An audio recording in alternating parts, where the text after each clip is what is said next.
Gracias, Presidenta. Muy buenos días. Gaspar Vela, de Grupo Milenio.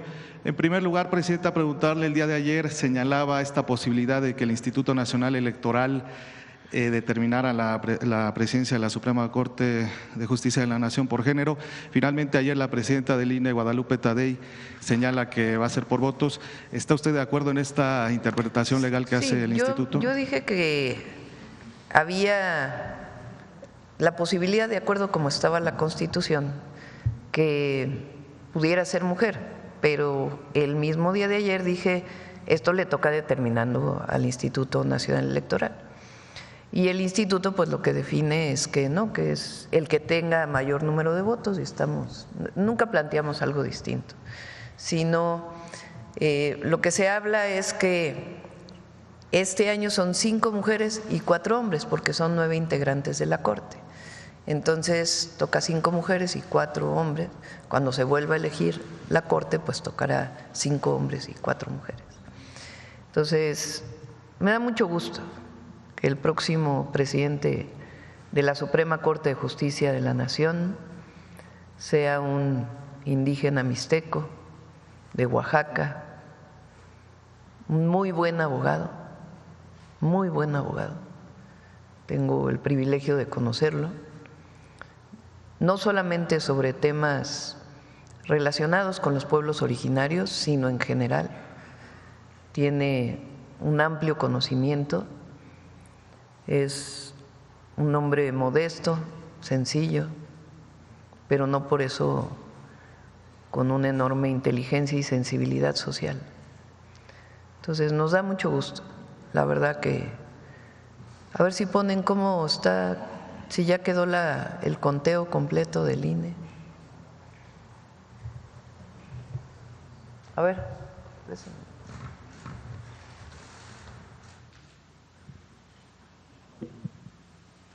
¿cuántos votos tuvo al final? A ver si viene abajo. 12.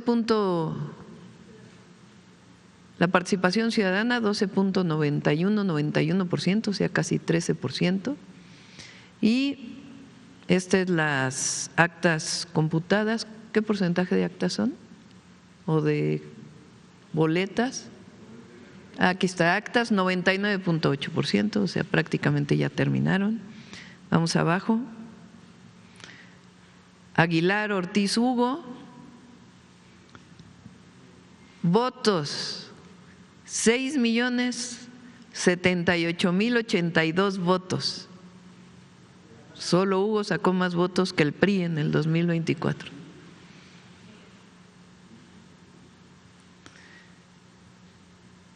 Bueno, vienen nombres primero, ¿verdad? Figueroa Mejía, a ver, bajen. Hombres. Vamos ahí, primero los hombres y luego Figueroa Mejía Giovanni Azael, 3.6 millones de votos. Espinosa Betanzo Irving, 3.471.746. Guerrero García Aristide Rodrigo, 3.470.410, y de Paz González Isaac, 2.819.967. A ver, ahora sí, mujeres.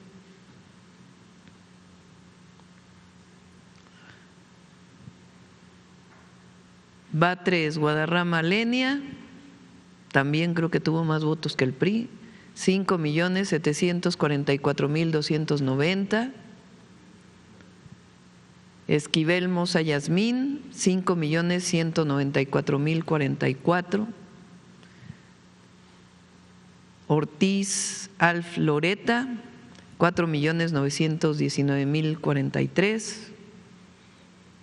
Ríos González María Estela, 4.613.018, y Herrerías Guerra Sara Irene, 3.152.275.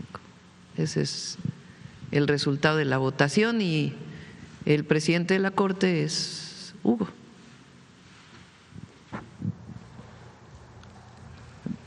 Presidenta, por otra parte, ¿qué reporte hay sobre el cierre temporal de los museos de las intervenciones del Carmen, el Nacional de Antropología y del Templo Mayor? Esto debido a el cambio en la sustitución de la Policía Auxiliar de la Ciudad de México por seguridad privada. Preguntarle si tiene algún reporte de esto. No tengo reporte. Vamos a preguntar. Ellos tienen la orientación de contratar a el servicio federal. Entonces vamos a revisar qué está pasando ahí. Okay, o a la Policía Auxiliar también. Ok, Presidenta, muchas gracias. Por otra parte, ¿qué estrategia va a utilizar el Gobierno de México ante este incremento en los aranceles del acero y aluminio Sí, exportados? qué bueno que lo preguntas. Es una medida que consideramos, uno, injusta. Es una medida para todo el mundo, no solo para México.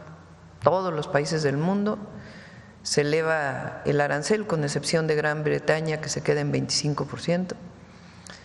Tienen ahora un arancel del 50% para todo el acero y aluminio que se exporta hacia Estados Unidos. En el caso de México, primero, es injusta, número uno, porque, como lo hemos dicho varias veces, México importa más de lo que exporta en acero y en aluminio. Entonces, formalmente se pone un arancel cuando hay un déficit, se dice. O sea, déficit quiere decir que para Estados Unidos, que México exportara más de lo que está importando. En nuestro caso importamos más acero. Entonces es injusto. Segundo, desde nuestra perspectiva no tiene sustento legal, porque hay un tratado comercial. Se está viendo por razones de seguridad nacional de Estados Unidos. Y ayer mismo la vocera de Casa Blanca dice que hay muy buena colaboración en todos los términos con México, incluido el tema de seguridad. Entonces, no creemos que tenga sustento. Y la otra es insostenible, porque así como en autos, en la construcción de un auto hay muchas autopartes que pasan de un lado a otro de la frontera, en el caso del acero también. Entonces, ¿qué vamos a hacer? El día de hoy tenemos una reunión con las cámaras del acero y el aluminio. Ya habíamos avanzado mucho con Estados Unidos en un acuerdo especial para México. Entonces, hoy tenemos una reunión con la Cámara del Acero y el Aluminio. ¿Es aquí, Presidenta? El viernes, sí, en algunos casos no pudieron, no van a llegar físicamente, entonces va a ser a distancia de algunos de ellos que no viven en la Ciudad de México. ¿A qué hora está programada, perdón, Presidenta? A las 11:30. Dos, el secretario de Economía, Marcelo, tiene una reunión tanto con el secretario de Tratados Comerciales como con el secretario de Comercio en Estados Unidos.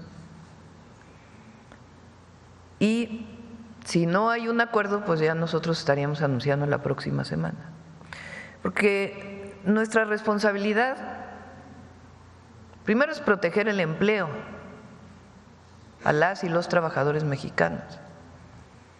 Y segundo, pues a la industria del acero. 50% de aranceles pues representa una afectación a la industria del acero y el aluminio muy grande. Ya de por sí el 25% representaba problemas, pero íbamos resolviéndolo con la disminución de importaciones de otras regiones del mundo. Entonces, si no, pues la próxima semana estaremos también anunciando algunas medidas que estaríamos tomando nosotros. Que no tiene que ver con un ojo por ojo, no. sino de protección de nuestra industria y nuestros empleos. Es una medida de apoyo a la industria del acero, que tiene una historia en México enorme, a la industria del aluminio y a los empleos que generan estas industrias, que es muy importante. Entonces, México tiene también que protegerse, que fortalecerse. Entonces, no estamos de acuerdo, no creemos que sea justa ni sostenible, porque encarece todo, y esperamos llegar a un acuerdo. Si no se logra, pues estaremos anunciando también algunas medidas que tenemos que tomar necesariamente para fortalecer y proteger los empleos. No es un asunto de venganza, en inglés le dicen retaliation, no, es un asunto de protección de nuestros empleos y de nuestras empresas. Finalmente, Presidenta, el día de ayer también el gobierno de Estados Unidos dio a conocer restricciones a las visas de funcionarios centroamericanos por los médicos cubanos, por la explotación de médicos cubanos a través de trabajo forzado. Ellos argumentan eso. ¿Qué postura tiene su gobierno respecto a esto? Y si ustedes ven algún riesgo para México con esta sanción. Pues primero, no es trabajo forzado, ¿no? Bueno, tendría que demostrarse. En el caso de México, pues hay un contrato con Cuba y otros países por el problema que tuvo México en el periodo neoliberal, que dejaron de formarse médicos. Entonces hay un contrato para que médicos cubanos ayuden a la población en México. Entonces no vemos ningún problema en eso. Es legal, es abierto y no tiene problema. Muchas gracias, Presidenta. A ver, vamos por acá.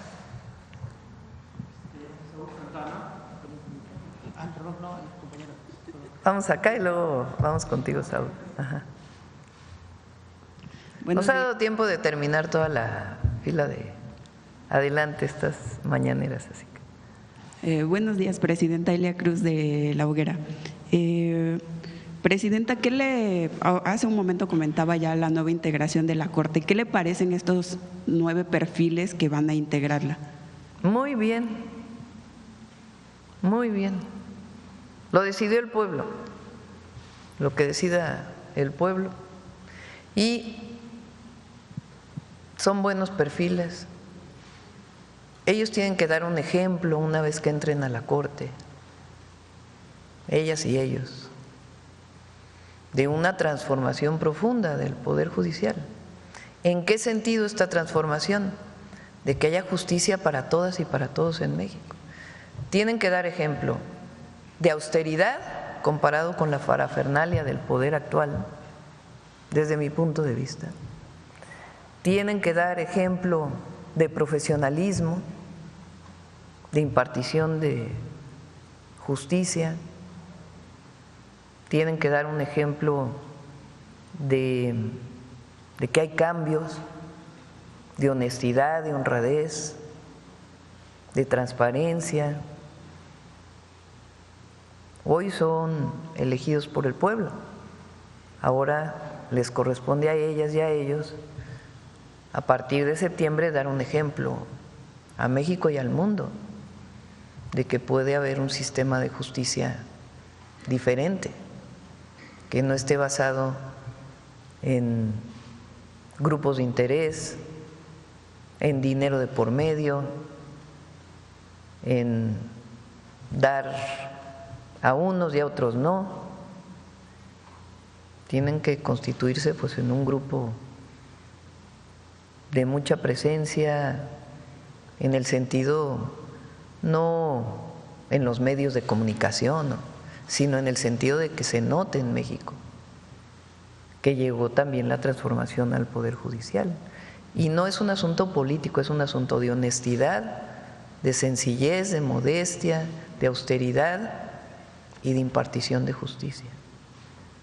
Entonces yo creo que lo van a hacer muy bien, muy bien. Presidenta, hablando justamente de la Corte, La actual Corte, desde su integración con la reforma del entonces presidente Ernesto Zedillo, en La Hoguera hemos hecho un recuento de esto, una serie de publicaciones donde hacemos un recuento, entre ellos pues todas las reformas principalmente impulsadas por el expresidente Andrés Manuel López Obrador, que echaron atrás todos los privilegios de los que fueron sujetos más bien, pero también las resoluciones, algunas de las resoluciones que hicieron en contra del bolsillo de los ciudadanos en general.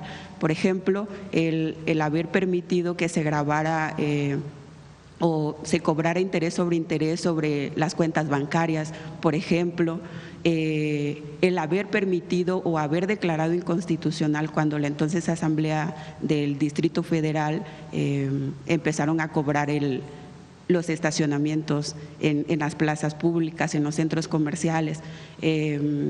Ellos declararon inconstitucional cuando los diputados habían dicho, bueno, ok, van a cobrar los estacionamientos, pero den 2 horas gratis para los clientes y a partir de la segunda un precio preferencial, pero lo echaron para atrás y entonces es algo que todavía los ciudadanos pues seguimos pagando. ¿Cómo dejar ir a esta Corte que actualmente existe en la impunidad? No es un asunto de persecución, lo dije el otro día. O sea, no, yo creo que eso nunca ayuda a unas sociedades.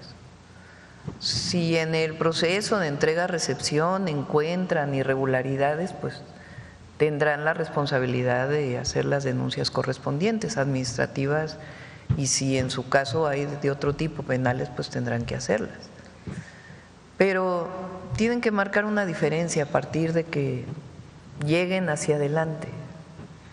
Hay mucha expectativa.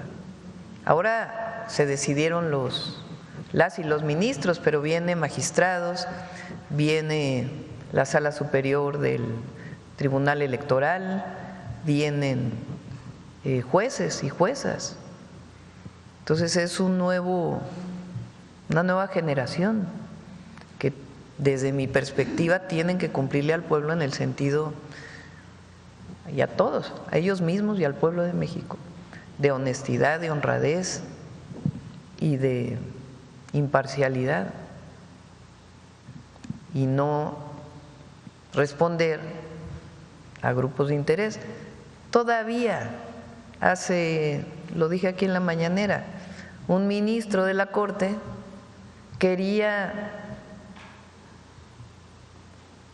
aprobar una medida para que el SAT le regresara con intereses un pago de impuestos que se había retirado en la época en que él era director del SAT. Es increíble. Y tiene mucha fama, ¿no? El ministro, mucha. Tiene apellido de doble nombre, compuesto. Muy reconocido, pero un conflicto de interés increíble. Personas que deben 60,000 millones de impuestos y que pasan los meses y pasan los meses y pasan los meses y pasan los meses y no hay resolución. Hay amparo sobre amparo sobre amparo, resolución al amparo del amparo del amparo del amparo. ¿Qué es eso? Reconocido por ministros de la Corte. Y esto que tú dices, qué bueno que se está haciendo este recuento. ¿Cuál es la liga del… el medio se llama La Hoguera MX. La Hoguera MX. Porque qué bueno que se hace esto, pues de una revisión de resoluciones de la Corte, no solo de los últimos 6 años, sino de antes. Pero esta impunidad, Presidenta, o estas resoluciones no abonan a la falta de justicia que todos los mexicanos piden. Sí, y si hay un caso especial que es factible legalmente revisarlo, pues que se revise. Ya lo determinarán los propios ministros y ministras. Pero me parece que lo más importante pues es a partir de septiembre mostrarle al mundo que cuando el pueblo decide, decide bien. ¿Y estas acciones no se podrían revertir, por ejemplo, de parte de su gobierno? ¿Presentar iniciativas para que se reviertan? Pues habría que ver en particular, pero yo creo que viene un periodo muy importante de que se demuestre el verdadero Estado de Derecho. El verdadero Estado de Derecho. En otro tema, Presidenta, ayer usted nos comentaba acerca de las inundaciones que hubo en el Estado de México especialmente y en la Ciudad de México especialmente en la zona oriente. Comentaba también que se han hecho grandes obras para tratar de aminorar estas afectaciones que se tienen, como el colector de Chalco que va a ayudar en esa zona. Pero yo le quisiera preguntar, Presidenta, porque estuve haciendo un recorrido durante el momento de la inundación del lunes pasado, cientos de miles de personas caminando para tratar de llegar a sus casas. ¿Qué se puede hacer o si su gobierno tiene proyectado hacer una obra en la zona de ahí de Santa Marta, Catitla, justo en la subida del Puente de la Concordia, porque ahí es donde se hace una terrible inundación que no permite avanzar hacia los municipios del oriente como Chalco, Valle de Chalco, Iztapaluca y los demás? Porque la inundación impide que se pueda pasar tanto por la carretera federal como por la autopista. Entonces, es un tapón, bueno, se genera ahí un tapón. ¿Qué propuestas usted daría o qué obra en específico para esa zona para que no ocurra cada año? Hay un programa, como saben, con el oriente del Estado de México, de 10 municipios. Ahí hay planteadas obras de mejora del acceso al agua potable, drenaje, saneamiento. Ahí está incorporada Conagua, está Jesús, Secretaría de Infraestructura, Comunicaciones y Transportes, está la parte de transporte público que también se está apoyando, también temas de seguridad con la constitución de un mando único en esa zona que se está trabajando.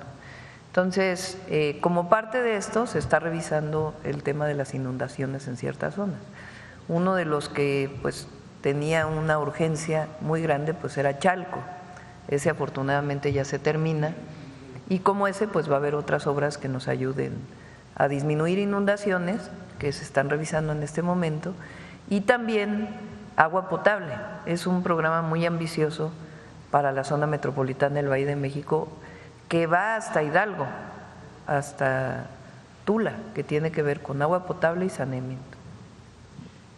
¿Cuándo tendríamos una propuesta ya más definida de qué se haría en esa zona? Mismo año, este año ya se definieron algunas obras. Por ejemplo, el otro día planteó Efraín de cerca de 17 pozos en Ecatepec que estaban parados, que no estaban funcionando, 10 de ellos ya están en operación. Se está este año pues atendiendo lo más urgente. Y este mismo año se definen todos los proyectos integrales para los próximos 5 años. ¿Y ese es parte del proyecto para la zona oriente? Para la zona metropolitana, sí, pues ahí está Los Reyes La Paz, una parte de, esencialmente, ¿no? Los Reyes La Paz, Iztapalapa.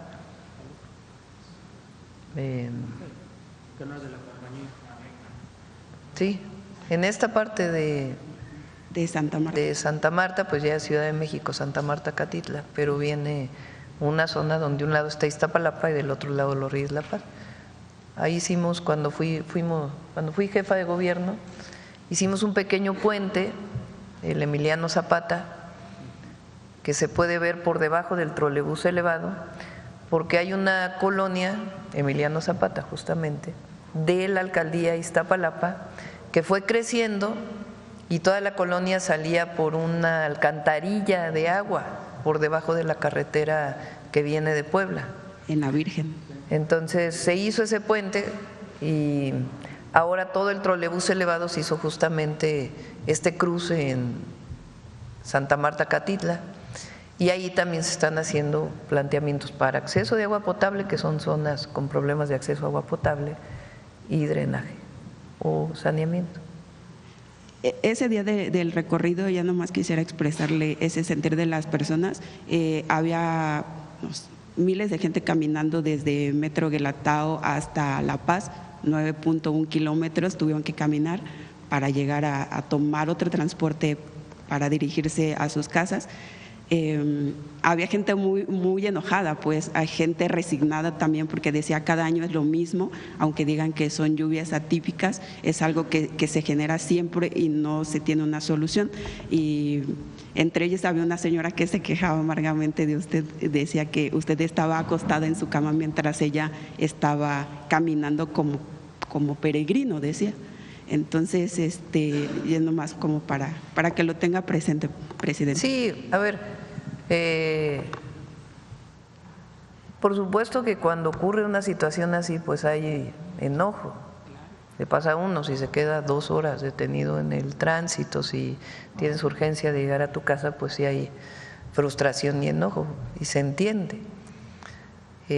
Y hemos hecho varias obras, por ejemplo, en Venustiano Carranza se hizo una obra muy importante para disminuir las inundaciones en varias colonias, un drenaje semiprofundo, y en este caso pues vamos a atender el tema de esta inundación, particularmente en esta zona, que tiene muchos hundimientos, también por eso se generan estos encharcamientos.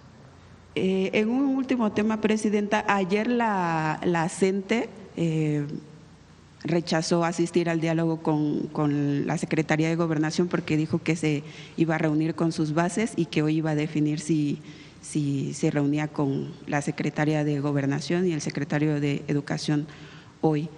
¿Cuál es su opinión, presidenta? ¿Van a esperar hasta que ellos estén dispuestos a dialogar? Todavía están deliberando, entonces vamos a esperar a ver cuál es su decisión. Esperemos pues que bueno, vamos a esperar su decisión. Y lo que es muy importante es que el diálogo ha permanecido abierto, nunca se ha cerrado la puerta al diálogo, nunca, siempre ha estado abierto y se han buscado distintas opciones. Y hay demandas pues que como se han planteado en las mesas con las y los maestros que están en paro de la CENTE, pues que es muy difícil cumplir porque no hay el presupuesto suficiente. Entonces vamos a esperar el día de hoy para… Las afectaciones siguen aumentando, los comerciantes han hablado de grandes pérdidas, incluso ayer… ¿Pero qué quiere decir una fecha? Pero no les va a decir algún límite, o sea, no los va a invitar a que pues dialoguen lo antes posible, presidenta. ¿Y si no?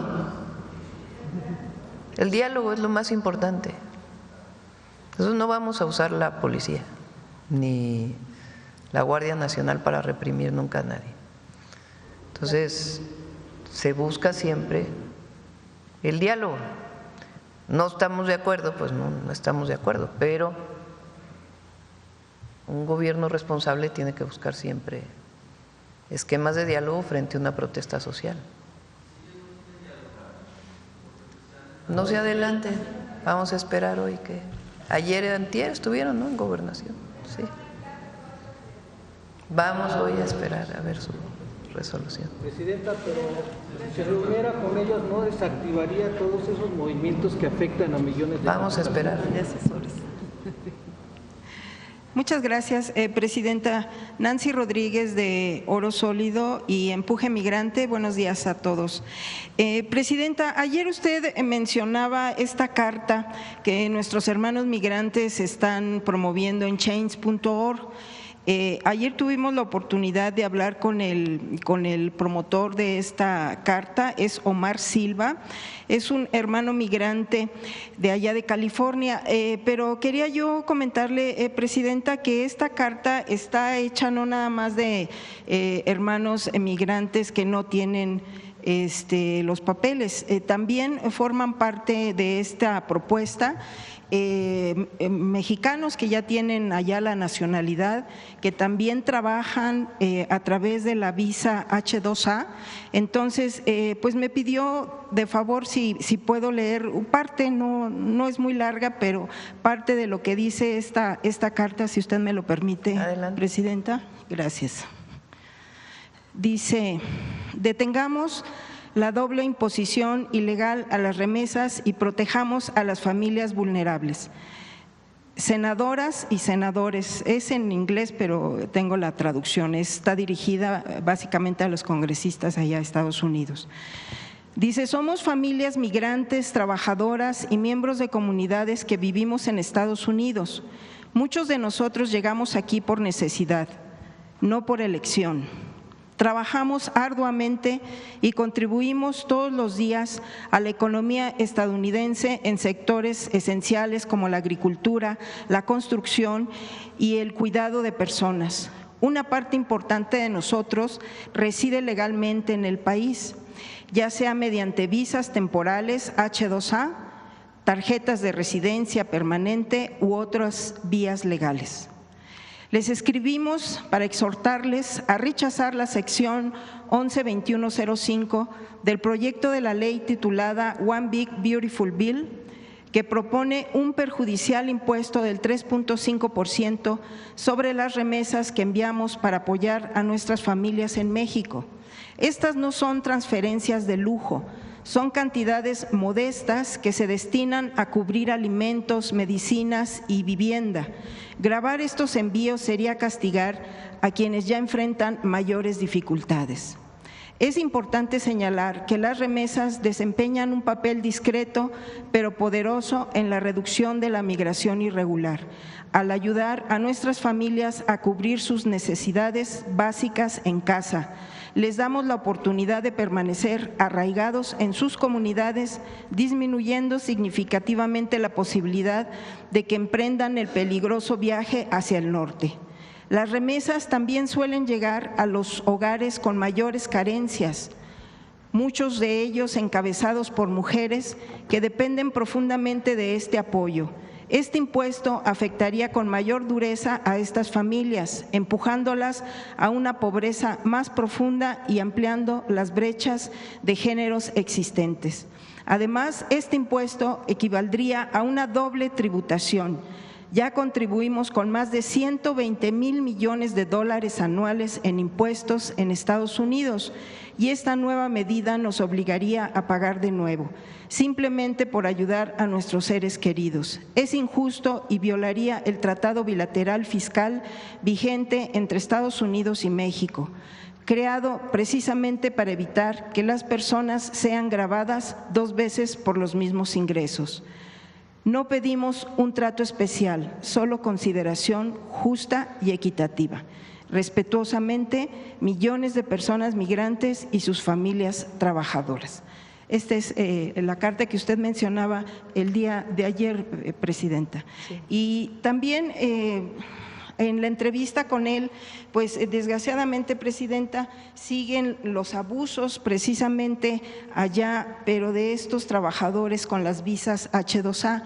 Quería yo informarle, Presidenta, que desgraciadamente son más de 300,000 visas, pero en algunos estados les piden moche para darles las visas. Hay algunos que les piden hasta 100,000 pesos y tienen que pagarlo ya sea antes o cuando regresan. ¿Quién se las pide? Hay algunos funcionarios en Chiapas, en Oaxaca, en Guerrero. Entonces, ellos… Pero la visa la otorga Estados Unidos, sí, ¿no? Sí, pero la promueven en los estados. Entonces, esto… O sea, coyotes, pues. ¿Cómo, perdón? Coyotes, supongo. Exacto, exactamente, sí, son coyotes. Entonces, que se revise esta entrega de estas visas. Pero la visa la dan en los consulados de Estados Unidos. Exactamente, sí, pero los promueven, obviamente. Pues si hay alguna denuncia en particular que nos quieras compartir. Ok, Ok, perfecto, Presidenta, porque habría que revisar, no es la primera denuncia, ya anteriormente con el presidente Andrés Manuel López Obrador también denunciamos estos moches que les piden. Ahora, también otra cosa muy delicada, Presidenta, es que muchas veces estos trabajadores legales con la visa H2A se tienen que venir en caravanas porque les van pidiendo en los retenes muchas veces también moche, o incluso pues hasta los asaltan. Entonces, déjeme informarle también que hay algunos pues contratistas allá de Estados Unidos que han tenido que contratar vuelos charters para evitar estos abusos al regreso de estos trabajadores. Entonces, son cuestiones que hay que revisar y que tienen años, ¿no? Entonces, algunas caravanas especiales, algunas fechas especiales, no sé, ustedes son los que… Sí, si nos das más información, con gusto. Sí, ok. Hacemos con Sergio Salomón, que ya está en migración. Exactamente. Un esquema sí. de apoyo, sí. Sí, y bueno… en otro tema, Presidenta, el año pasado, precisamente en el mes de agosto, se llevó a cabo aquí en este recinto el Congreso Continental de Medios Alternativos, incluso, bueno, pues impulsado por el propio presidente Andrés Manuel López Obrador. Llegaron compañeros de todo el mundo, más de 300, y muchos seguimos en comunicación, la gran mayoría, afortunadamente. Hemos tenido algunas reuniones en la Cámara de Diputados, algunos de ellos participaron en la mesa de telecomunicaciones. Entonces, aquí le traigo una carta que pues están solicitando si habría la posibilidad de que se volviera a hacer este congreso y si se En septiembre fue, ¿no? En Quito agosto. antes de que… Sí. ¿En agosto? Un mes antes de que… ¿Finales de agosto? De que usted llegara, sí. Entonces, querían saber si cuentan con su apoyo. Sí, sí, por supuesto. Que si se podría hacer nuevamente esta Lo organización. programamos. Sí. Ok, aquí le dejo el documento. Y ya por último, Presidenta, en reciente visita que usted hizo a Pasta de Conchos, cuando estábamos haciendo la transmisión a través de nuestro canal, bueno, usted estaba informando que ya se habían recuperado 21 cuervos y, bueno, me preguntaron si el dueño, Germán Larrea, de Grupo México, era el que estaba pagando el rescate. Entonces, yo la última información que tuve es que no, que era es recurso todo federal. El recurso del gobierno. Sí. Y en aquel entonces la secretaria del Trabajo, ahora Luisa María Alcalde, informó que eran aproximadamente alrededor de 4,000 millones de pesos. Entonces yo le quería pedir si fuera posible que nos detallaran esos gastos o esa inversión de justicia y resarcir este daño que hasta que llegaron ustedes como movimiento, pues se les está dando respuesta, y sobre todo para el público, porque sí hay gente que piensa que tal vez está poniendo dinero y no. Yo le contesté que no, pero sí me gustaría saber, confirmarlo con usted. ¿Son recursos federales? La obra está a cargo de Comisión Federal de Electricidad, que a su vez contrata especialistas en este tipo de minas, que son quienes han estado haciendo este trabajo, contratistas, empresas que conocen de estos temas, y se sigue financiando con recursos federales hasta que no se encuentre al último minero. Y que finalmente, como le dije yo en el chat, lo estamos pagando con nuestros impuestos, es parte del dinero de los mexicanos que estamos apoyando este plan de justicia y dignidad que ustedes llevaron a cabo. Sí, y además de resarcimiento integral a las familias y algunos apoyos que se continúa pues cerca de las familias para lo que requiera. Muchas gracias, Presidente. Gracias. ¿Tú? Sí. Gracias, presidenta. Mara Rivera, de Enfoque Noticias. Yo quisiera preguntar su opinión respecto a los resultados de las elecciones en el sentido de los votos nulos que, bueno, se ve superan en número a los candidatos a los ministros con más respaldo. Según los resultados preliminares del INE, más de 10 millones de boletas fueron anuladas en esta elección del Poder Judicial, presidenta. Bueno, no sé si fueron 10 millones porque… A ver, ¿cuánto es el total de 13% de la votación? A ver si lo tienen por ahí, número total de votos. Pero la gente tiene derecho a anular su voto. Tiene derecho. El tema aquí es que quien va a ser el presidente de la Corte pues tuvo más de 6 millones de votos. Imagínense. Hay mucho, también hay que decirlo, mucho racismo, mucho clasismo. Todavía en algunos sectores de la sociedad, no en el pueblo, no en la mayoría, pero sí hay deberían de revisarse a sí mismos la manera en que hablan, que actúan, que dicen, lo que escriben. ¿Cómo pueden comparar a Hugo con Benito Juárez? Bueno, claro, Benito Juárez fue el gran presidente, el gran dirigente del liberalismo, es un hombre extraordinario que marcó la historia de nuestro país, pero en el sentido de que era un indígena zapoteco que tuvo como impulso estudiar leyes para proteger a los indígenas, pues es lo mismo que impulsó a el próximo presidente de la Corte a estudiar leyes. Pero que además solo va a estar 2 años. Sí, pero el tema aquí es esta cosa de que, ¿cómo no va a usar toga? Es terrible que no use toga. ¿Qué tiene malo que use textiles tradicional, bordados, hechos por manos indígenas? Si lo importante es lo que van a hacer.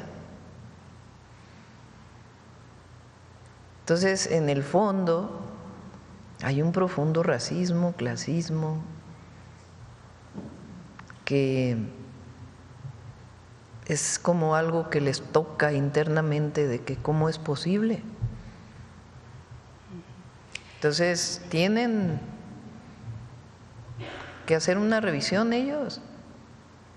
Si hacemos una revisión de lo que dicen comentócratas, de lo que escriben, es que además de que todos dicen lo mismo, es muy aburrido, porque todos dicen lo mismo. Lees a uno y es como si leyeras a todos al mismo tiempo. Yo creo que se leen y de ahí sacan sus fundamentos para escribir su artículo, ¿no? Porque difícilmente puedes encontrar a alguien que diga algo original. Pero en todo eso es cómo es posible. No lo comparen, imagínense, abrazó al presidente López Obrador. Entonces, va a ser muy bueno, es un cambio profundo. Entonces, también que se revise eso, imagínense, va a haber una identidad con la gente enorme y ellos tienen que demostrar y seguirla demostrando. Muy bien.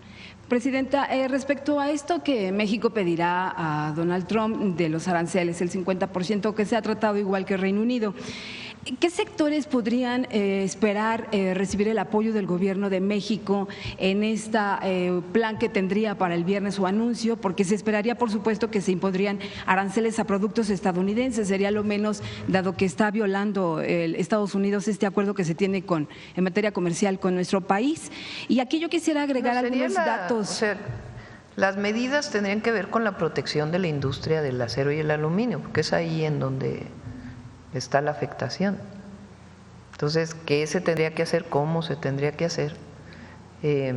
Y como hacemos nosotros siempre, hay que apoyar desde abajo, pero sobre todo es frente a esta medida que está tomando Estados Unidos, ¿qué medidas debemos tomar nosotros? Que ya las hemos estudiado en muchas ocasiones.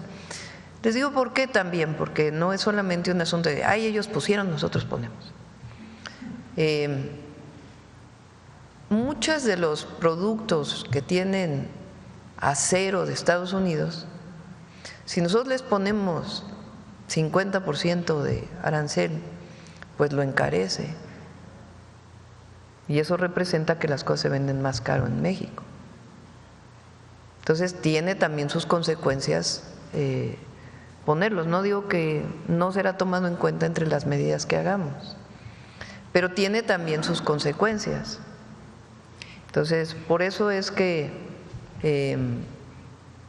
habíamos avanzado mucho con el 25%. Entonces, vamos a ver si muchos de los acuerdos se mantienen de lo que ya habíamos avanzado. Esperemos que sí, y que podamos tener pues otro tipo de noticias. Y si no, pues ya también tomaremos nosotros la decisión para poder proteger sobre todo los empleos en México de la industria del acero y el aluminio. Sí, yo le preguntaba también esto respecto a datos del INEGI, porque las ventas de autos al mes de mayo tuvieron una baja de 0.4% ya. Las consecuencias también en el consumo privado en marzo, cayó 1.3% comparado con marzo del 2024. Entonces comienzan a verse ese tipo de respuestas o de reacciones ya, porque estamos hablando del gasto finalmente de los hogares, de las instituciones privadas. Todo esto se está previendo, Presidenta. Sí, pero no hay preocupación. Todavía. Hay ocupación, nos estamos ocupando.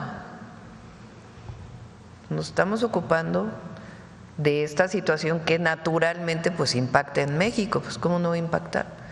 Pero ¿qué estamos haciendo nosotros para que pues se siga fortaleciendo la economía de nuestro país? Entonces para eso es el Plan México, y vamos avanzando en el plan. Y frente a esta nueva situación que se plantea, pues hay que también ocuparse. Gracias.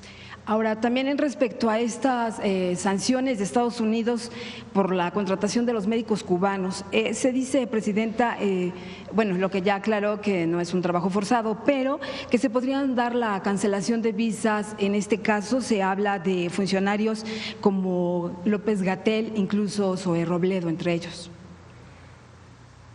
Colaboración, coordinación, pero no subordinación. México define su política exterior,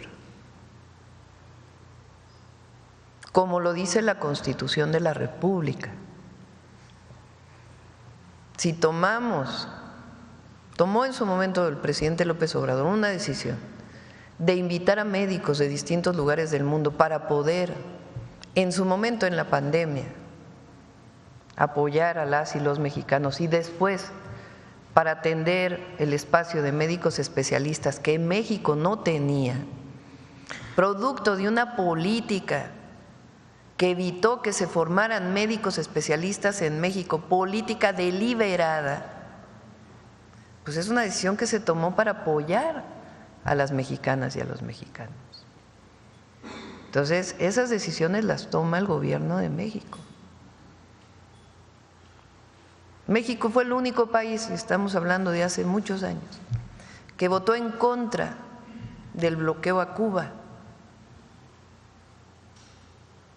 El único país que votó en contra del bloqueo a Cuba. Es decir, hay una historia de política exterior que viene de tiempo. Entonces, esa política exterior pues no se puede definir en función de otros, sino de los intereses de la nación y del pueblo. Okay. Y ya por último… Entonces, ¿qué esperamos? Respeto. Es lo que siempre hemos pedido. Respeto y trato de iguales, que hasta ahora hay un trato de iguales. Porque, repito, lo que hoy tenemos de los aranceles al acero y al aluminio es a todo el mundo. Por supuesto que nosotros respondemos como México, pero es a todo el mundo, no es algo que vaya en contra de México, es a todos los países del mundo.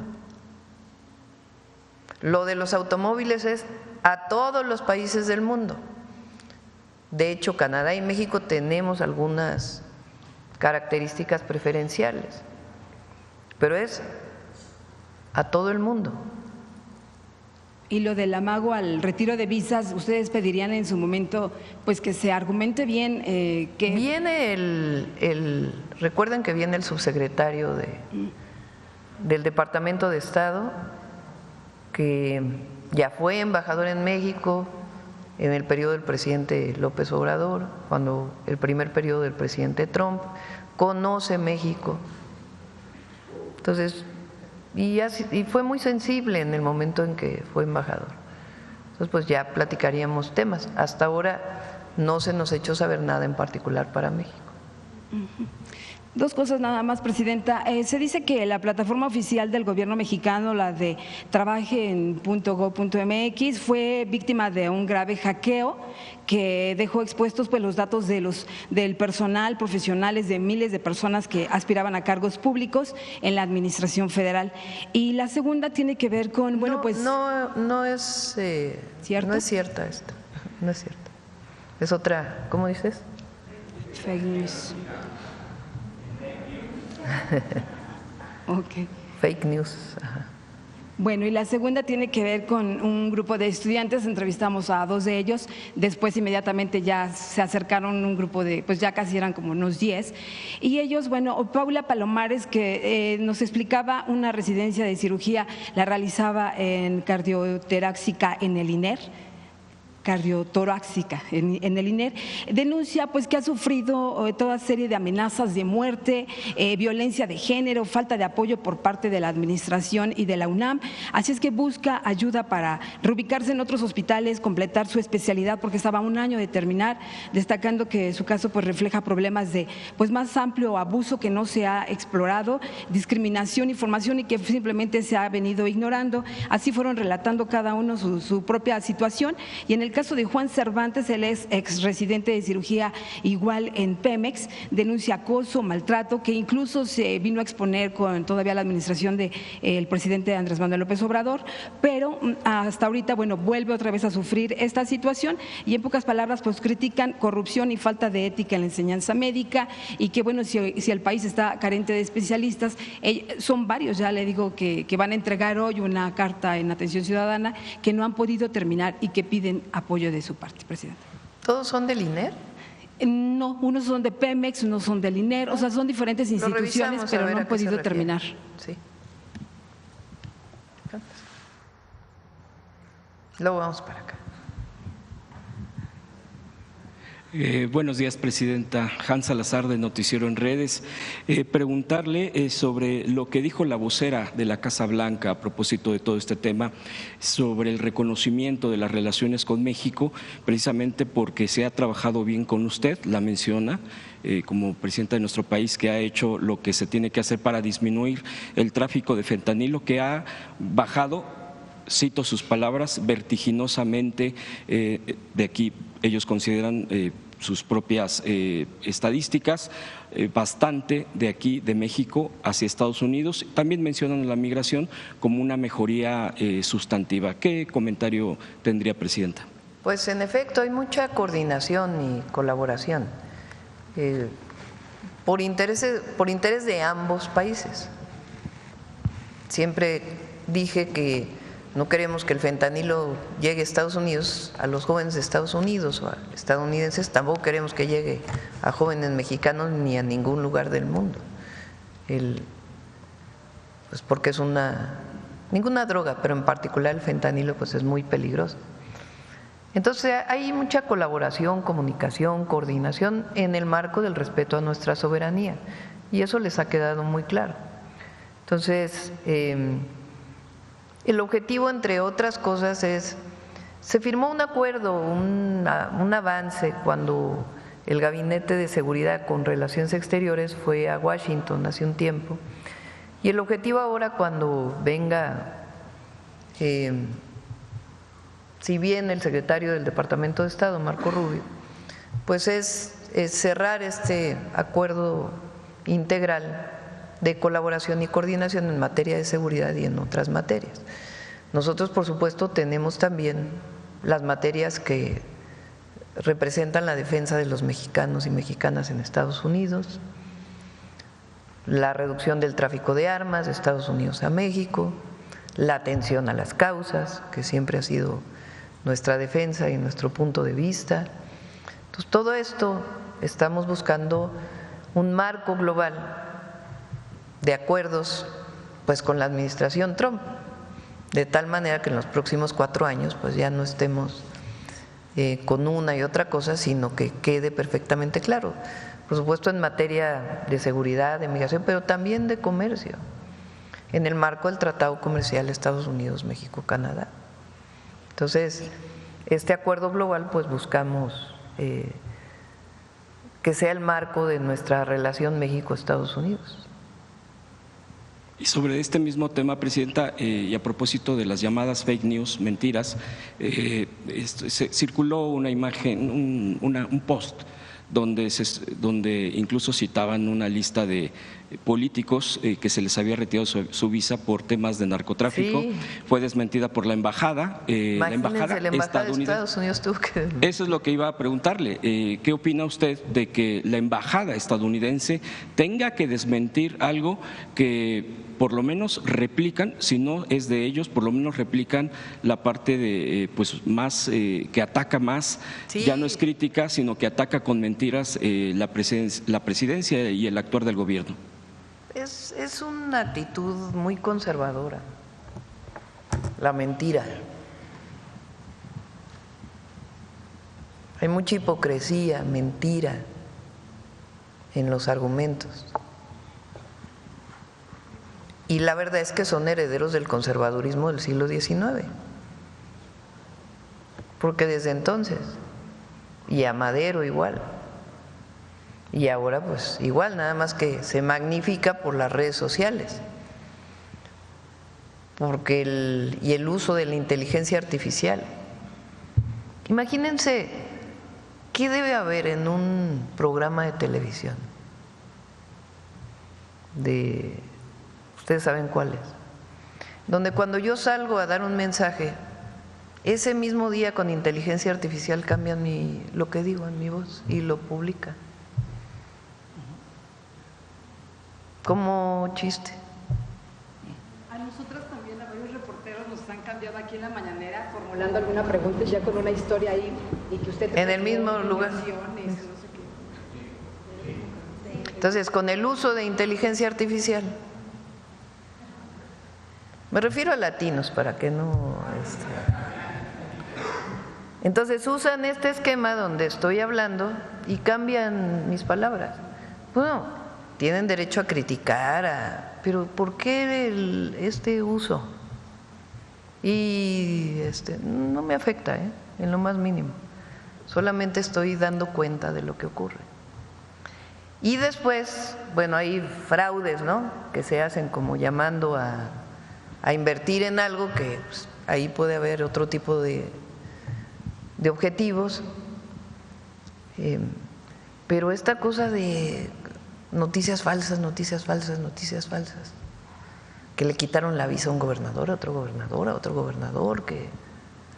Imagínense para que la embajada de Estados Unidos tenga que salir a decir que no es cierto.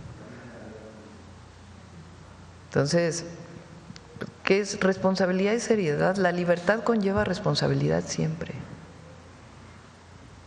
Presidenta, a propósito de este tema de la manipulación de la información o alteración, ya incluso mentir abiertamente, o incluso esa sería mi pregunta también, llamar a no votar, es decir, ir contra el propio ejercicio ciudadano. ¿Usted qué reflexión le da a todo esto? Sabemos perfectamente, por ejemplo, y lo diré abierto y directo, la televisora Azteca, TV Azteca, llamó a no votar, incluso hizo un programa especial, no del voto de la elección judicial o algún título. Pues no les fue muy bien con su llamado, ¿no? Sí. Le pusieron efectivamente, como dice mi compañero, la farsa electoral. ¿Qué opina usted, Presidenta? Digo, no es nuevo, pero de una concesión pública, digo, de una televisora privada, pero… ¿Cuál creen que sea ustedes el motivo? No quiere pagar impuestos. Perder aliados.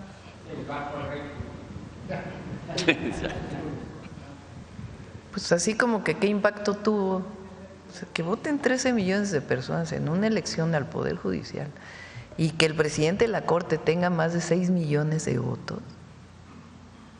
Imagínense, es algo inédito frente a 100 votos, ¿no?, del Senado que hubiera tenido. Presidenta, y aprovechando el tema del día de hoy sobre la infraestructura… En el fondo que hay, perdón que te interrumpa, no tienen ya impacto. O sea, hay mucha desesperación porque no tiene receptividad en la gente, en el pueblo. Han perdido mucha credibilidad, muchísima. Entonces, llaman a no votar. ¿Por qué llaman a no votar? ¿Qué impacto va a tener eso en el futuro? Prácticamente nada. Mejor que se organicen, ¿no? Porque así muy organizados, pues no están. Como les decía, el presidente del PAN llama a no votar y sus gobernadores votan. O sea, así que qué organizados. Llaman a una marcha y no pueden llenar ni la mitad del Monumento a la Revolución. Y los oradores. Entonces, ¿qué hay en este momento desde mi perspectiva en México? Mucha conciencia. Y la gente sabe. Entonces hay reconocimiento del movimiento al que representamos. Presidenta, y comentaba que a propósito de la presencia del secretario de Infraestructura, de Comunicaciones e Infraestructura, y todo lo que ha mencionado a propósito de lo que estamos viendo con la época de lluvias o el inicio. El día de ayer la jefa de gobierno de la Ciudad de México, Clara Brugada, anunció la inversión sobre ciclovías. Es algo que también usted tuvo bajo su responsabilidad en la Ciudad de México. Llama la atención los números que son, de los 553 kilómetros de ciclovías ya existentes, pues darle el mantenimiento, mejorarlas, construir… se comprometen, no se compromete, más bien ya está presentando el trabajo de la construcción de 50 biciestacionamientos masivos, un velódromo, y se emplearía el programa de Ecobici al sur, oriente y norte de la ciudad. Entre otros aspectos más detallados, los 300 kilómetros adicionales durante su gobierno. Preguntarle primero, ¿cuál es su opinión al respecto sobre esta infraestructura? Y es facilidad, obvio, la movilidad de la ciudad es fundamental, pero también creo que este tema de lo que estamos viviendo, lo que mis compañeros ya también han dicho, compañeros, sobre la negación de las lluvias, los resultados cuando vienen este tipo de trombas, porque eso fue lo que sucedió hace unos días en la ciudad, y que esto puede llegar a dar alternativas para aminorar por lo menos el uso de vehículos. En fin, ¿cuál es su opinión? Y si en este tema hay alguna otra posibilidad o dimensionar cómo se puede apoyar al país en algunos estados, trabajar con estados, no necesariamente con el presupuesto público del federal, sino también con presupuestos de los estados, de municipios del país, si le han preguntado, si le han propuesto, sino con asesoramiento y acompañamiento. Presidenta, quisiera su opinión. Bueno, hay una orientación mundial a que en las ciudades se use la bicicleta por diversas razones. Una ambiental, pues obviamente la bicicleta no contamina. Dos, pues los embotellamientos que hay en las ciudades, que la bicicleta siempre es una alternativa. Y lo que se busca con la bicicleta, pues en general son tramos más cortos, ¿no? Porque no cualquiera puede ir 40 kilómetros en una bicicleta o no tiene la edad para hacerlo. Aunque hay personas mayores que se avientan 80, 100. Pero bueno, entonces busca siempre que la ciclovía, pues un espacio seguro para la movilidad en las ciudades. Es una orientación mundial que viene hace tiempo y Clara la está incorporando. Cuando fui secretaria de Medio Ambiente, se construyó la primera ciclovía en la ciudad. Fíjense, ahí se juntan dos cosas. Se estaba levantando la vía del tren, o ¿Se recuerdan que el presidente López Obrador fue jefe de gobierno del 2000, de diciembre del 2000 al 2005, porque luego vino el desafuero y luego ya la campaña para las elecciones del 2006? Pues justo acababa de pasar, llevaba poco tiempo, la privatización de los ferrocarriles. Entonces la vía del tren México-Cuernavaca, que a nosotros muchos nos tocó todavía el tren México-Cuernavaca, que después fue principalmente de carga, pero nos tocó. Cuando lo privatizan, deciden que ya deje de funcionar, que no es rentable, porque pasaba por muchos tramos de la ciudad, pues que estaba en medio de la ciudad. Entonces deciden que no es rentable la empresa a la que se la privatiza. Y entonces pone a levantar las vías como fierro viejo. Como fierro viejo. Era jefe de gobierno el presidente López Obrador y era secretario de Medio Ambiente. Entonces había un movimiento cuando se construyeron los segundos pisos, era justo la época 2002 más o menos que iniciaba todo esto, que decía es que construyen segundos pisos, pero ¿dónde están las ciclovías? Entonces, en aquella época, pues como secretaria fui a ver al jefe de gobierno y le dije, oiga, ¿por qué no? Si se levantan las vías se va a invadir la vía, el derecho de vía se va a invadir. ¿Por qué no compramos el derecho de vía al gobierno federal y hacemos una ciclovía? Y le gustó la idea y en efecto se hizo. Entonces hizo la primera ciclovía sobre la vía del tren México-Cuernavaca, desde Polanco hasta el límite con Morelos. Muchísimos kilómetros, esa fue la primera ciclovía que se hizo. Ahí hay puentes todavía que se hicieron con Tridilosa, con un hijo del ingeniero Eberto Castillo, para cruzar Periférico y otras cruces importantes. Por primera vez se usó el famoso ecocreto ahí en el suelo de conservación para que se filtrara el agua. De ahí llegó Marcelo a la jefatura de gobierno y continuó con las ciclovías. Él hizo el domingo que se sigue hasta ahora, el cerrar Reforma para que lo use la gente para andar en bici. Se construyeron ciclovías, después Mancera hizo algunas y luego nos tocó a nosotros construir cerca de 200 kilómetros de ciclovías nuevas. Y ahora pues me da gusto que Clara recupere esta idea de los cicloestacionamientos, porque ayuda mucho si uno anda en bici y deja la bici en un cicloestacionamiento segura y luego se sube al metro y entonces puede hacer transferencia. Entonces, qué bueno que continúe con ello. Por último, Presidenta, ¿qué opina sobre que el Museo Nacional de Antropología gana el premio Príncipe de Asturias de la Concordia 2025? O princesa, ¿no? Es Princesa de Asturias, discúlpeme, ya estoy cambiando. Sí. También hay un príncipe, también sí, hay un premio príncipe. Hay un princesa de Asturias por ser heredero de una larga tradición en defensa y preservación de una parte esencial del patrimonio antropológico de la humanidad. ¿Cuál es su comentario? Y le agradezco las respuestas. Pues a ver si empiezan por ahí a pensar en el perdón. Pues sí, ¿no? Es un gesto de parte de la corona española reconocer al Museo de Antropología. Entonces, pues ya dieron el primer pasito.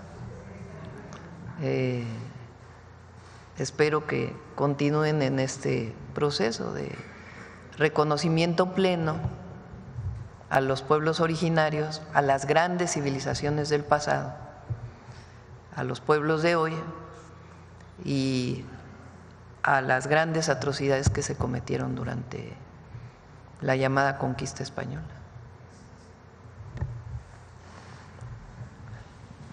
Después voy contigo, se me fue. Buenos días, Presidenta. Soy Tania Damián de Ángulo 7. Este fin de semana nos llegó una denuncia de agresión a un joven por parte de la Policía Municipal de Los Xochitlán. El Xochitlán es un municipio de la Sierra Negra, de Puebla, muy pobre, en donde, pues, según este joven, bueno, no es la primera vez que hay este tipo de, digamos, de abusos policiales. Estamos hablando que el presidente municipal su familia lleva 4 periodos desde 2014, pero también comentaba el joven que en su caso participaron elementos militares. Otras versiones dicen que son elementos hechizos o clonados. Entonces, aparte de que pues, el joven ya presentó la denuncia en la Fiscalía, piden la intervención del Estado. El Estado está, de hecho ese día pues estaban buscando al joven, el joven se escondió, intervino un delegado estatal, ellos están pidiendo que entre mejor, o sea, que participe ya el Estado, al parecer va a participar,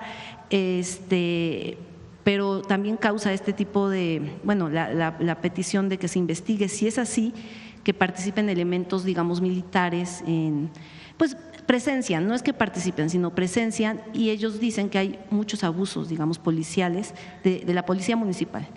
Y que hay como pues una complicidad, o sea, por una parte está esa versión de que pues presencian esos hechos, por otra parte está la versión de que hasta podría ser militares clonados con la anuencia igual de la presidencia municipal. ¿Cuál es su opinión? Pues danos el dato para revisarlo, por supuesto. No debe haber abuso policial. Muchas gracias. De hecho, ahí se va a construir la Universidad Rosario Castellanos en Xochitlán. Es una comunidad, estamos hablando de uno de los municipios más pobres del país, sí. O sea, no solo de Puebla, y también pues ya se está buscando, bueno, el gobierno del Estado está buscando ya ese espacio para la universidad. Y bueno, también otro tema sobre 2 comunidades indígenas en Puebla. Es Alpanocan, San Antonio Alpanocan y San Pedro Benito Juárez. Alpanocan pertenece a Xochimilco, San Pedro Benito Juárez pertenece a Atlixco, estamos hablando de la Mixteca, al sur del estado. Estas comunidades estaban en el registro del INPI, el Instituto Nacional de Pueblos Indígenas, para recibir el recurso del FAIS, pero de repente los descartaron. Por ejemplo, ahí en Xochimilco también estaba Yanohuac, me parece que se llama, ellos sí están, o sea, estaban en el registro y no los descartan, pero Alpanocan la descartan. Entonces ellos de hecho vinieron el 25 de mayo a hacer una petición, han ido a Bienestar, el INPI ya les dijo que ellos sí los metieron en el registro, pero que debe ser una respuesta de Bienestar. Alpanocan tiene su relevancia porque tienen un conflicto con Tetela del Volcán por unos manantiales, digamos, con Morelos. Entonces, el presidente auxiliar pues quería ocupar ese recurso para apoyar o para hacer proyectos de tuberías, de distribución de agua, pero resulta que estaban en el registro, o sea, participan en la reunión donde van a tener el recurso y al final de cuentas no. Se han revisado muchos y le comento a la secretaria de Bienestar para que revise este caso. Y finalmente, Presidenta, había un registro de pueblos originarios, comunidades, y cuando sale el registro, por ejemplo, en Oaxaca se hicieron varias adecuaciones, particularmente Oaxaca pues tiene su complejidad, y en otros lugares, también Michoacán, se hicieron algunos ajustes. Entonces se ha hecho en muchísimos lugares y este caso pues lo revisamos con gusto y le digo a Ariadna.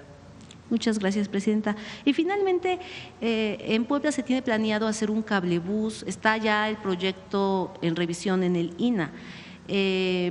Sabemos que en la Ciudad de México se hizo un cablebús en Iztapalapa. ¿Cuál es su opinión de este tipo de proyectos? Entiendo que es para transporte público, o sea, más que turístico, transporte público, porque también en el Morenovallismo se hizo un teleférico pues, que solamente era con fines turísticos. Creo que menos de 1 kilómetro. Muy caro. Y afearon un montón ahí la estatua de Zaragoza. Sí. Así es. Pero, ¿cuál es su opinión de hacer, o sea, de un proyecto como un cablebús para la ciudad de Puebla? Ellos hablan de una zona de la Resurrección hacia el centro, que es una zona pobre, pero también hablan de otra línea, que sería pues del centro hacia, digamos, la zona de Angelópolis, que se le llama como hacia la salida a Atlixco, que es la zona como pues sur de Puebla. ¿Cuál sería su opinión de un proyecto para Puebla como el cablebús? El cablebús es un sistema de transporte muy eficiente, particularmente cuando viene de zonas altas a zonas bajas. Normalmente en esos casos, cuando crece mucho un poblado, una ciudad, hacia la montaña, en muchos casos incluso pues, por la historia de cómo crecieron los asentamientos humanos en México, sobre todo en la segunda mitad del siglo XX, pues muchos crecieron con invasiones o con venta de tierras ejidales y se fueron incorporando y no hubo la infraestructura suficiente para poder, pues, que tengan agua potable, drenaje, movilidad. Entonces, cuando hay de zonas altas, sobre todo, pues de zonas con mayor marginación, pues son muy útiles. Esto, pues el primer lugar donde se hizo fue en Medellín, en Colombia, y de ahí pues se vino haciendo en otras ciudades. En la Ciudad de México hicimos 3, uno para Iztapalapa, que es el más grande del mundo, 12 kilómetros, otro en la Gustavo Amadero, en Iztapalapa es de la Sierra de Santa Catarina, en Gustavo Amadero es de la Sierra de Guadalupe, al metro, y el otro que tiene el doble objetivo de llevar a la zona alta de Álvaro Obregón y también el objetivo de pasear por el bosque de Chapultepec en todas sus secciones. Clara también tiene planteado otros cablebuses para la ciudad. Bedoya planteó un cablebús para Uruapan, que ya entiendo que va muy avanzado, y así pues varios gobernadores están planteando. Estado de México también tiene su Mexibus, no Mexibus no se llama, ¿cómo se llama? Mexicable. Entonces, pues lo que hay que hacer solo es el estudio. ¿Qué hacemos nosotros desde el gobierno federal? Pues el área que tiene Andrés Layuz, de la que es titular Andrés Layuz, que es la que está en infraestructura, comunicaciones y transportes, que es de regulación de trenes, también está viendo de asesoría para proyectos urbanos. Entonces ahí se puede orientar. En el caso de Puebla, no conozco exactamente el trazo, pero pues tiene la ventaja de que de las zonas altas a la zona baja, en vez de hacer 2 horas a veces, pues se llega en 20 minutos. Gracias, presidenta. Ahora sí. Buenos días, presidenta. Saúl Santana Hernández, de Enlace de Mesoamérica y también de Plaza Juárez. Son varias preguntas. La primera, los migrantes, Enlace de Mesoamérica es una red de migrantes, igual que de la compañera. Los migrantes plantean varios problemas. Uno, no tienen acceso a medicinas, porque en la frontera norte, la frontera con Estados Unidos, son más baratas, pero les piden receta, porque son opiáceos la mayoría que necesitan. Pero aparte está que en el camino pueden perder la visa, porque se las decomisan, se las quitan o se las roban. Y no lo pueden comprar en México porque vale 3 veces más, por ejemplo, la metadona. No se pueden enfermar los migrantes, presidenta, porque ni aquí Pero ni la allá. metadona es particularmente para problemas de sobredosis, ¿no? Es un opiáceo, sí, pero ese es por decirle el más grave. Pero de ahí para abajo hay medicamentos que ni pueden comprar los allá. médicos ¿Cómo se llama el medicamento que ayuda? Me estaba confundiendo, Ese. perdón. Ajá. La cosa es que lo tienen que adquirir de algún modo, pero el puro paso ya es problema. En una situación, uno de nuestros corresponsales, Caro, le quitaron la camioneta y le Pero quitaron un la visa. opiáceo tiene que ser recetado. Ajá. Pero si es recetado aquí o allá, si acá vale 3 veces más, pues ya para qué me enfermo, ¿no? Esa sería la situación concreta. Sí, Bueno, hay que ver qué medicamentos, porque, primero en los consulados se va a abrir un programa de vacunación en los consulados para que se puedan ir a vacunar a los consulados. En el caso de medicamentos de personas que puedan estar cruzando Estados Unidos y México, pues el objetivo es que todos los centros de salud y hospitales tengan los medicamentos necesarios. Se están revisando todos los medicamentos porque son más de 5,000 claves y a lo mejor no todas esas claves son necesarias, entonces se está revisando. Pero el objetivo es que puedan llegar aquí, asistir a un centro de salud, ser revisado y aquí ser recetado y que tengan su medicamento. Gracias, presidenta. En otro tema, en Tepoztlán, Estado de México, hay un puente que atraviesa la carretera de lado a lado, pero va únicamente en 20% de avance y ya pasó de 180 millones de pesos de presupuesto inicial, aprovechando la presencia del secretario, a 400, pero no lo han terminado. Lo atribuyen, se acercaron pobladores y regidores de ese lugar, Tepozotlán, para decirnos que la expresidenta municipal, que ya regresó a pesar de estar inhabilitada, favorecida por el viejo Poder Judicial, María de los Ángeles Zupa Villegas, es la que está manejando la obra de la suspensión de la obra y también la que está manejando los… ¿Es una obra municipal o estatal? Es un puente. No sabría decirle si es municipal. ¿Quién lo está haciendo? O sea, es el municipio. El municipio es el que lo está haciendo, pero ya con un sobreprecio y una no obra existente. Lo revisamos. Y ya por último, usted ha ido varias veces a Acapulco, pero también hay huracanes, tanto meteorológicos como políticos. En el caso de la alcaldesa Adelina López, nada más se pronunció que iba a ir que quiere competir por la gubernatura y se le dejó venir toda la casta de la gobernadora y su papá, y están en un boicot tremendo contra Acapulco. La grilla, pues ¿qué es la grilla? Que lo hagan. El problema es que las ayudas después de los huracanes están siendo bloqueadas por este tipo de políticas. No, eso no. Es lo que nos comentaron. No. Digo, una cosa es los temas políticos que no deben ser pasar a otros temas, pero la ayuda a la gente, esa no tiene ningún bloqueo, ninguno. Es más, nunca, yo creo en la historia, en un sexenio, se va a invertir tanto en Acapulco como vamos a invertir nosotros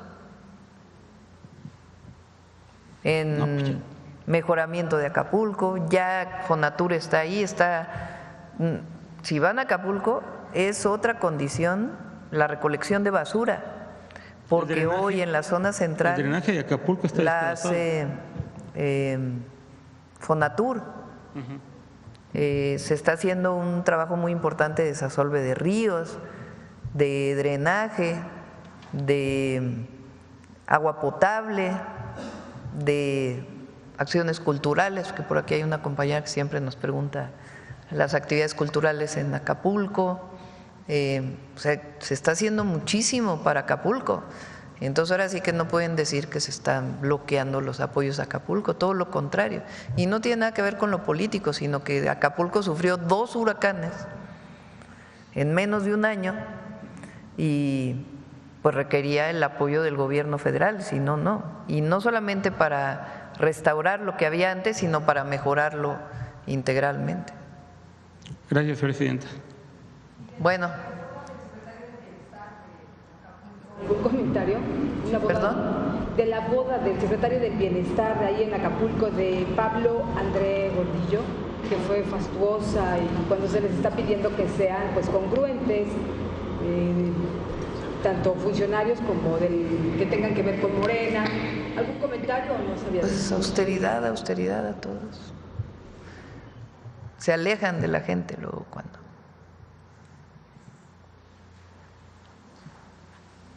Perdón. Muy buenos días, presidenta. Janet Galindo, de Grupo Transmedia La Chispa. Preguntarle en torno a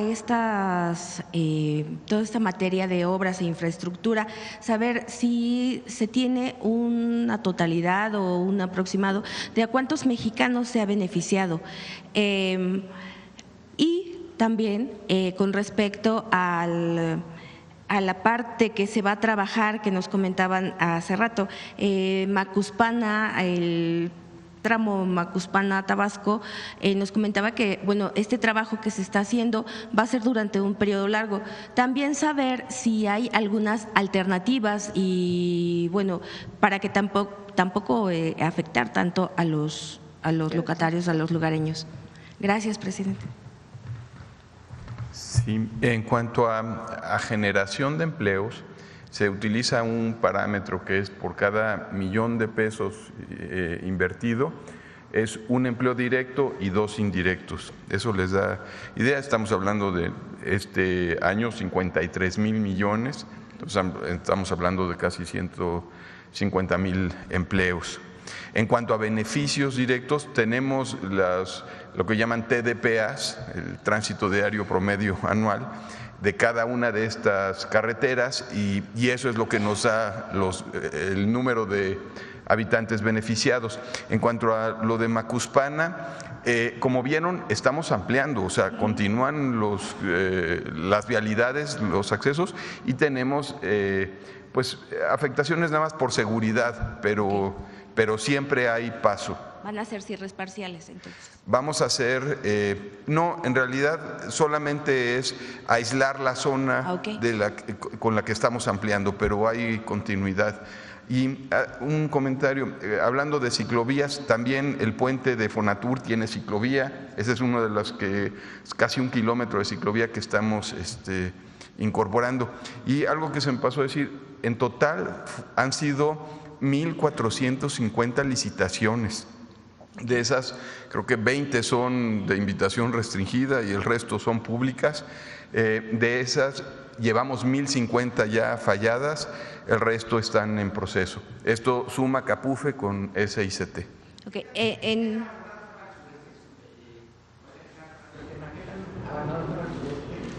Con la 4T, ¿cuánto fue lo que precisamente pues varias se aumentaron caminos, se cortaron carreteras? No, bueno, el sureste al contrario, es ha tenido una gran intervención desde la administración pasada. Aquí ya no reporté lo que está haciendo la Secretaría de la Defensa, que ya está por concluir el proceso de reconstrucción.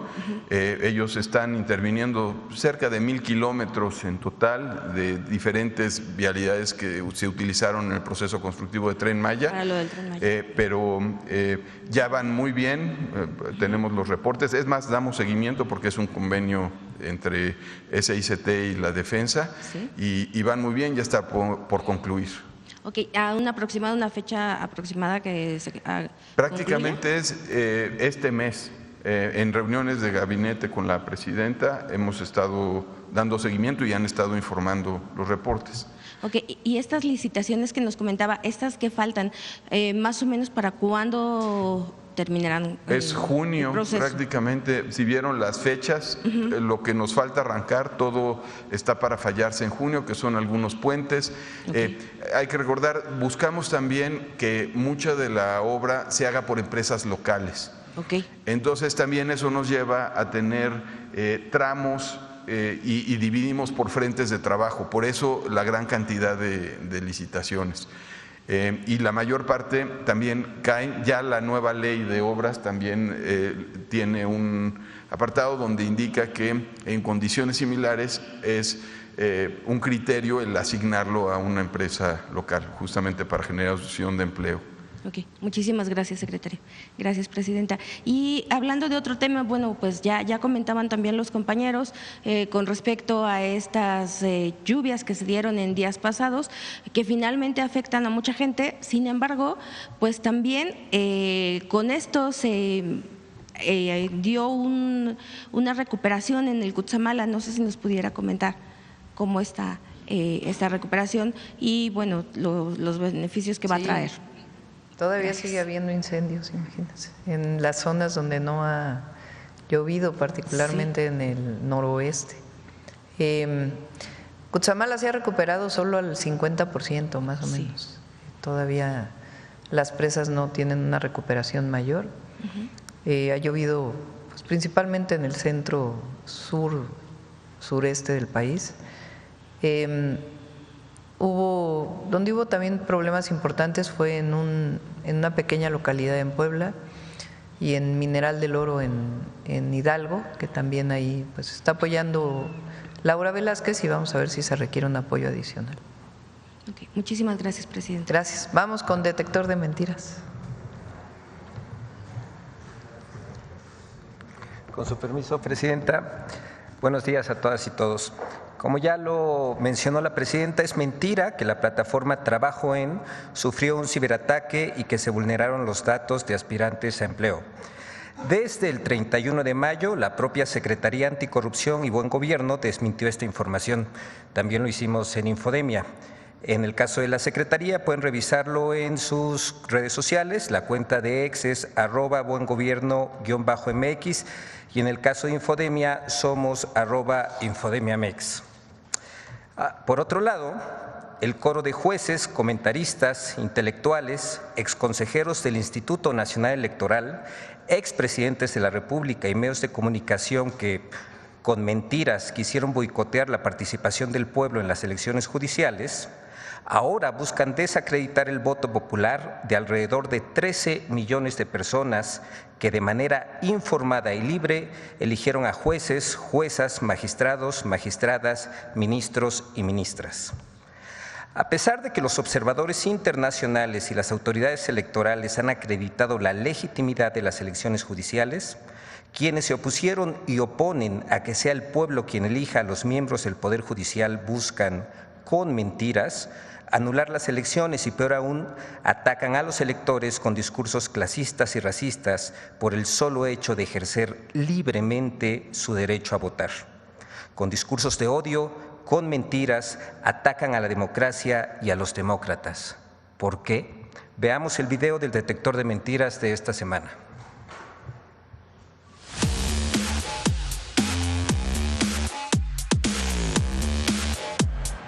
A pesar del éxito que significó la elección judicial y el avance que representa como un ejercicio de democracia participativa, en medios de comunicación y redes sociales, comentaristas y periodistas aseguran con mentiras que esta elección fue un fracaso.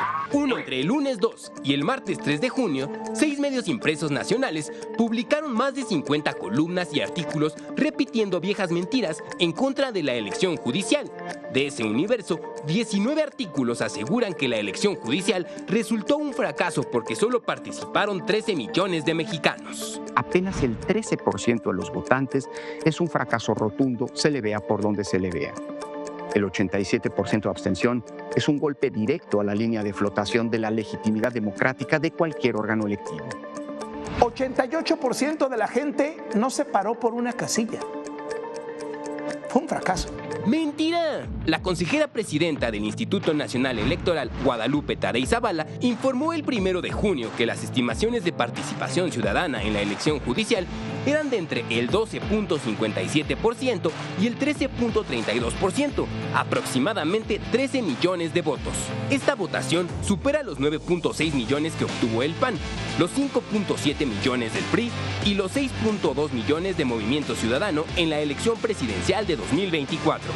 Incluso son más que los votos sumados de estos dos últimos.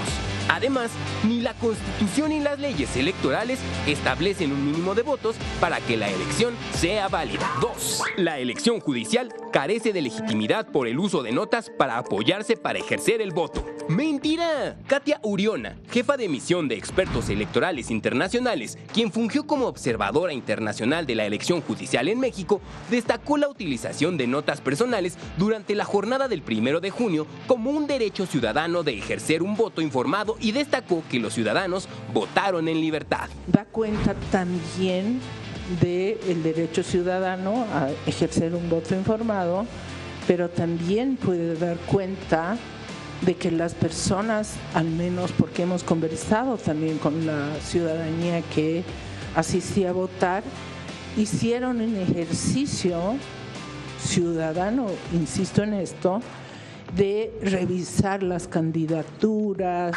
3.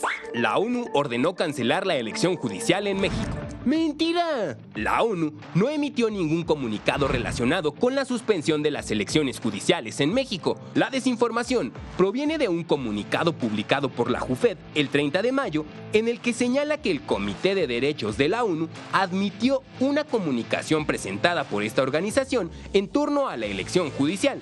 Esto no significa que la ONU haya dictado medidas contra el proceso electoral para elegir a jueces, magistrados y ministros el 1 de junio. 4. La elección judicial acabó con la carrera judicial. ¡Mentira! El artículo 100 de la Constitución mexicana establece que el órgano de administración judicial será responsable de la administración y carrera judicial del Poder Judicial.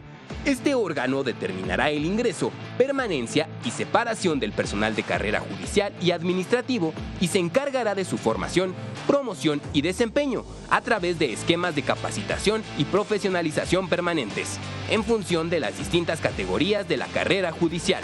5. El INE determinó no anular las boletas sobrantes de la elección judicial del 1 de junio. El INE determinó que no se anulen las boletas sobrantes, las inutilizadas. ¡Mentira! El consejero Arturo Castillo Loza explicó durante la elección judicial del 1 de junio que las boletas no utilizadas, aunque no serán tachadas, sí serán inhabilitadas. Primero, es falso que no se inhabilitarán las boletas no utilizadas. Sí se inhabilitarán, pero no tachándolas, sino resguardándolas en una bolsa de seguridad y registrando en actas los folios sobrantes. 6. El gobierno de México ofreció darle 800 millones de pesos a la CENTE Oaxaca. ¡Mentira! El secretario de Educación, Mario Delgado, explicó que el monto al que se refieren medios de comunicación como parte de un supuesto acuerdo entre el Gobierno de México y la CENTE es un apoyo que recibe el gobierno del estado de Oaxaca cada año para el pago de los procesos de admisión, promoción, pacificaciones, recategorizaciones, transferencias y reubicaciones salariales y que no se trata de un recurso destinado a una sección sindical. 7. La empresa Shell se va de México. ¡Mentira! Shell Mobility en México informó que no abandonará sus operaciones en el país y aclaró que firmó un acuerdo con la empresa mexicana Icon, propietaria de estaciones de servicio de gasolina, para la concesión de la licencia de la marca Shell.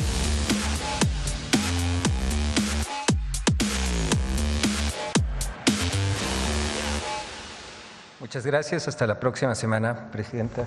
Buen día.